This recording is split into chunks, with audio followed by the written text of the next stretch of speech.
પવિત્ર પવિત્ર ઈશ્વર પિતાના નામમાં હું રમેશ ઉતારોત આપ સર્વનું અમારી આ ગુજરાતી બાઇબલ રીડિંગ ચેનલમાં હૃદયથી સ્વાગત કરીએ છીએ. આજના વચનોમાં જઈશું. એ વચનોને જવા પહેલાં આપણે એક ટૂંકી પ્રાર્થના કરીશું અને આજના પવિત્ર અને જીવંત વચનો વાંચીશું. આકાશવાસી અમારા પ્રેમળ પરમેશ્વર પિતા, અમે તમારો આભાર માનીએ છીએ બાપ કે તમે અમારા જીવનમાં સુંદર દિવસ આપ્યો અને સુંદર વચનો પૂરા પાડ્યા. એના માટે પણ અમે તમારો પુષ્કળ આભાર માનીએ છીએ. ત્યારે બાપ આ વચનો તરફ અમે જઈ રહ્યા છીએ, ત્યારે તમારા વચનો પર પુષ્કળ આશીષ અને તમારી કૃપા આપો. શ્રોતાજનોને સમજવામાં અમને વાંચવામાં પણ સહાયને મદદ કરો કરો. આ અમારી ટૂંકી પ્રાર્થના તમારા દીકરા ઈસુ ખ્રિસ્ત નાઝારીના નામથી માંગીએ છીએ. સાંભળો અને સ્વીકાર કરજો બાપ. આમીન આમીન. પવિત્ર પુસ્તકમાંથી બીજો કાળવૃત્તાંત અને તેનો 6ઠ્ઠો અધ્યાય. સુલેમાનનું મંદિર બોધ ભાષણ. ત્યારે સુલેમાને કહ્યું, યહોવાએ કહ્યું છે કે હું તો ગાઢ અંધકારમાં રહીશ.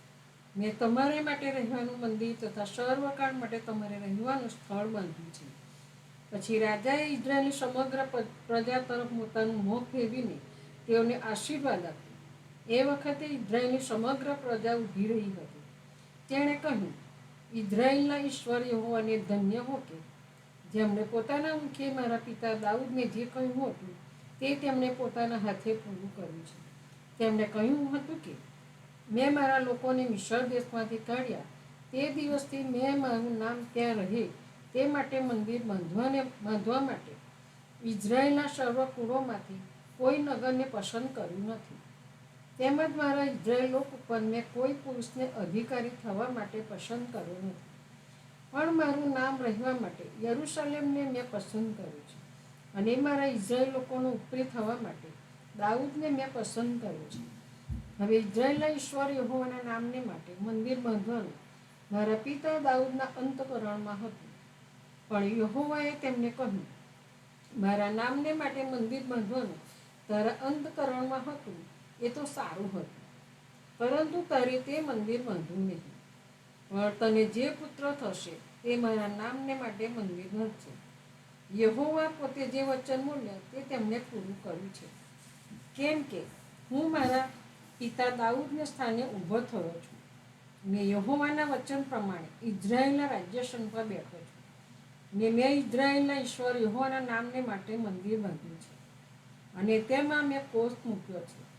એ કોષમાં યહોવા ઇઝરાયલી લોકોની સાથે જે કરાર કર્યો હતો તે છે. સુલેમાનની પ્રાર્થના. યહોવાની વેદીની સમક્ષ ઇઝરાયલની સમગ્ર પ્રજા આગળ ઊભા થઈને સુલેમાને પોતાના હાથ પ્રસાર્યા. સુલેમાને પિત્તળનો 5 હાથ લાંબો, 5 હાથ પહોળો તથા 3 હાથ ઊંચો બાજટ બનાવીને તેને આંગણાની વચ્ચે મૂક્યો હતો. તેના ઉપર તે ઊભો રહ્યો ને ઇઝરાયલના સર્વ લોકોની આગળ તેણે ઘૂંટણે ટેકવીને આકાશ તરફ પોતાના હાથ પ્રસાર્યા. અને તેણે કહ્યું, હે યહોવા ઇઝરાયલના ઈશ્વર, આકાશમાં તથા પૃથ્વી પર તમારા જેવો કોઈ ઈશ્વર નથી.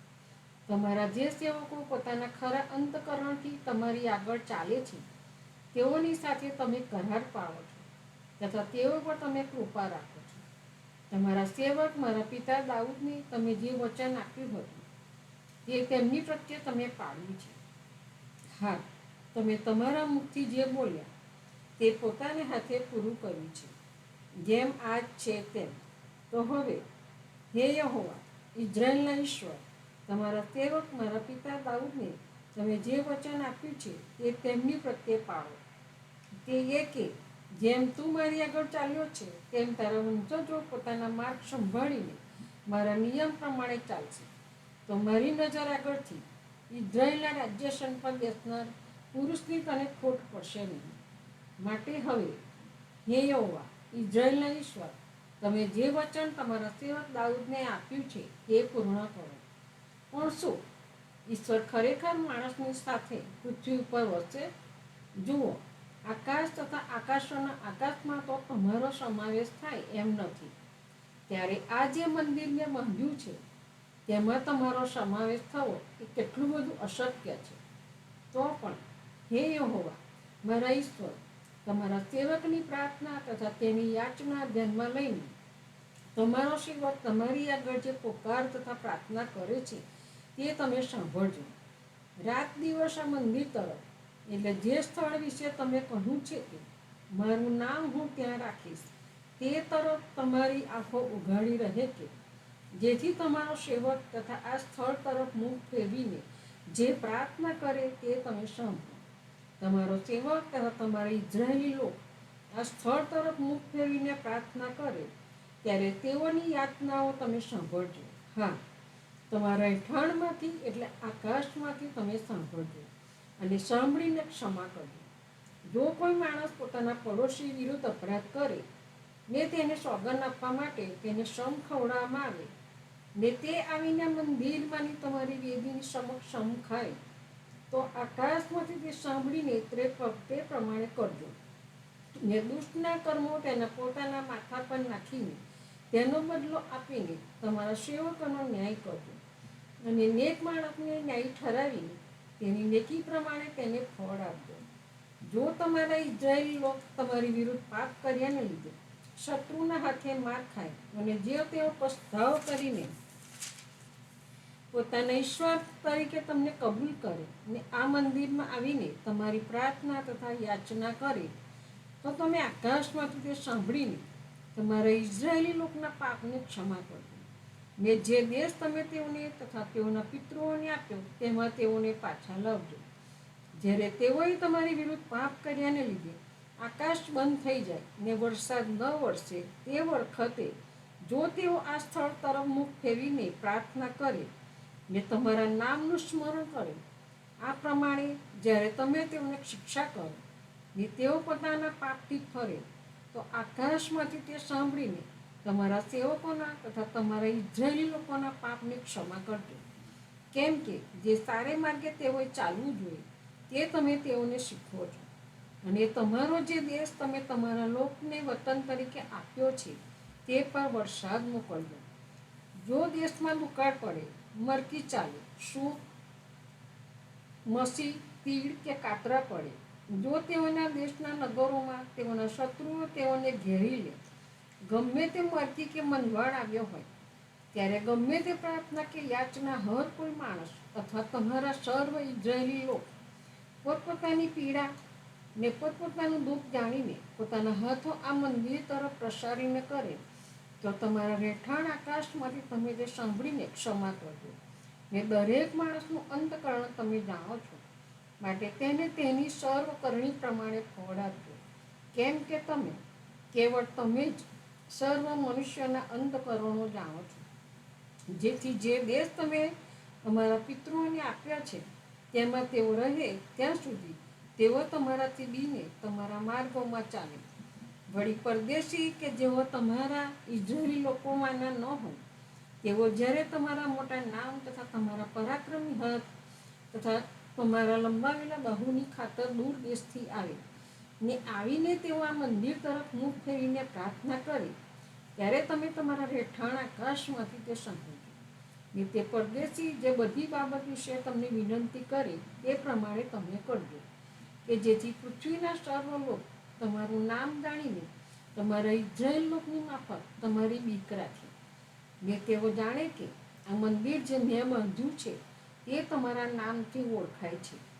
જો તમારામાં જે લોક કોઈ માર્ગે તમે તેઓને મોકલો તે માર્ગે પોતાના શત્રુઓની સામે યુદ્ધ કરવા જાય ને આ નગર જે તમે પસંદ કર્યું છે ને જે મંદિર મેં તમારા નામને માટે બાંધ્યું છે તેની તરફ મુખ ફેરીને તમારી પ્રાર્થના કરે, તો તેઓની પ્રાર્થના તથા તેઓની યાચના આકાશમાંથી સાંભળીને તમે તેઓનો પક્ષ લેજો. જો તેઓ તમારી વિરુદ્ધ પાપ કરે, કેમ કે પાપ ન કરે એવું કોઈ માણસ નથી, ને તમે તેઓ પર કોપાયમાન થઈને તેઓને તેઓના શત્રુઓના હાથમાં સોંપો ને તેથી તેઓને દૂરના કે પાસેના દેશમાં બંદીવાન કરીને પકડી લઈ જવામાં આવે, તો પણ જે દેશમાં તેઓને બંદીવાન તરીકે લઈ જવામાં આવ્યા હોય ત્યાં જો તેઓ વિચાર કરે ને તેઓની ગુલામગીરીના દેશમાં પસ્તાવ કરીને તમારી યાચના કરીને કહે, અમે પાપ કર્યું છે, અમે વિપરીત રીતે વર્ત્યા છે, અમે દુષ્ટતા કરી છે, વળી ત્યાં જો તેઓ પોતાના પૂરા તથા શુદ્ધ અંતકરણથી તમારી તરફ ફરીને તેઓનો જે દેશ તમે તેઓના પિતૃઓને આપ્યો છે ને જે નગર તમે પસંદ કર્યું છે તથા જે મંદિર તમારા નામને માટે મેં બાંધ્યું છે તેઓની તરફ મુખ ફેરીને તેઓ પ્રાર્થના કરો તો તમે આકાશમાંથી એટલે તમારા રહેઠાણમાંથી તેઓની પ્રાર્થના તથા તેઓની યાચના સાંભળીને તેઓનો પક્ષ લેજો અને તમારા લોક જેઓએ તમારી વિરુદ્ધ પાપ કર્યું છે તેઓને ક્ષમા કરજો. હવે હે મારા ઈશ્વર, હું તમારી આજીજી કરું છું કે આ સ્થળે કરેલી પ્રાર્થના પર તમારી આંખો ખુલ્લી રહે તથા તમારા કાનો ચક્કો રહે. તો હવે હે યહોવા ઈશ્વર, તમે તથા તમારા સામર્થ્યનો કોઈ તમારા વિશ્રામ સ્થાનમાં ઉઠી આવો. હે યહોવા ઈશ્વર, તમારા યાજકો વિજયી વસ્ત્રથી વેષ્ટિત થાય, તમારા ભક્તો ભલાઈમાં આનંદ માને. હે યહોવા ઈશ્વર, તમારા અભિષેકની અવગણના ન કરો. તમારા સેવક દાઉદ પરની કૃપાનું સ્મરણ કરો. પ્રભુ તેના જીવન વચ્ચેનું પુષ્કળ આશીષ અને કૃપા.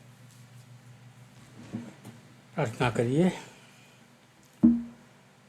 આકાશવાસી અમારા જીવન પિતા પરમેશ્વર, તમારો આભાર તો ઉપકાર માનીએ છીએ. ગત દિવસમાં તમે અમને સાચા સંભાળ્યા અને આજનો દિવસ એક નવો દિવસ અમારા જીવનમાં આપ્યો અને આ સુંદર તક આપી કે અમે તમારા જીવંત અને પવિત્ર વચનોનું વાંચન કરી શકીએ. આ તમામ બાબતોને માટે તમારો આભાર તો ઉપકાર માનીએ છીએ. તમને ધન્યવાદ કરીએ છીએ બાબા. આ વચનો ઘણા લોકો સુધી પ્રસાર પામે અને કોઈ એક આત્મા તમારા નામમાં જીતાય તેને માટે અમે તમારી કૃપા, દયા, ભલા અને પ્રેમ માગી લઈએ છીએ. જે શ્રોતાજનો આ વચનોનું રોજ શ્રવણ કરે છે એવા સગળા શ્રોતાજનોને પિતા બાપ તમારી આશીષથી, તમારી કૃપા, દયા, ભલા અને પ્રેમથી વિષ્ટિત કરજો. આદિવ્યાધિ, રોગ, ઉપાધિ અને પૃથ્વી પરના શૈતાનિક બાબતોથી તેઓનું રક્ષણ કરજો બાપ. તેઓના કામ, નોકરી, ધંધા, રોજગારોને આશીર્વાદિત કરજો બાપ. ઘરમાં કોઈ વાલો બીમાર હોય, તમારા તંદુરસ્ત ઘાયલ હાથના સ્પર્શ વડે સ્પર્શ કરી તેઓને સાજા પણ બક્ષજો બાપ. પિતા, કોઈ કુટુંબની અંદર મરણે પ્રવેશ કર્યો હોય તો કુટુંબમાં તમારા આત્મિક દિલાસાથી તેઓને ભરપૂર કરજો બાપ અને તેઓના આંસુ લૂંટજો બાપ. વિશેષ અમારા દેશ અમેરિકાને આશીર્વાદિત કરજો બાપ. અમારા દેશના રાજનેતાઓને આશીર્વાદિત કરજો બાપ. આ દેશની જવાબદારીઓ અદા કરવાને માટે તમે તેઓને જ્ઞાન, બુદ્ધિ, ડાપણથી ભરપૂર કરજો બાપ. પ્રભુ પિતા, અમે શું માંગીએ, અમારા માગ્યા કલ્પ્યા અગાઉ તમે તે સગળું જાણો છો અને તે તમામ સગડાવાના તમે તમારા અખૂટ ભંડારમાંથી ભરપૂર પ્રાણો પૂરા પાડો છો. એ તમામ બાબતોને માટે અમે તમારો આભાર તો ઉપકાર કરીએ છીએ. અમારી પ્રાર્થના તમારા પુત્ર, અમારા મસીહ જે કારભાઈના પાળ પર વિંધાયા, કૃષિ જડાય ડટાયા અને ત્રીજે દિવસે પુનરુત્થાન પામ્યા, તેમના મીઠા અને પ્યારા નામ તમારી સમક્ષ લાવતા સાંભળીને તેનો સ્વીકાર કરજો બાપ. આમીન, આમીન.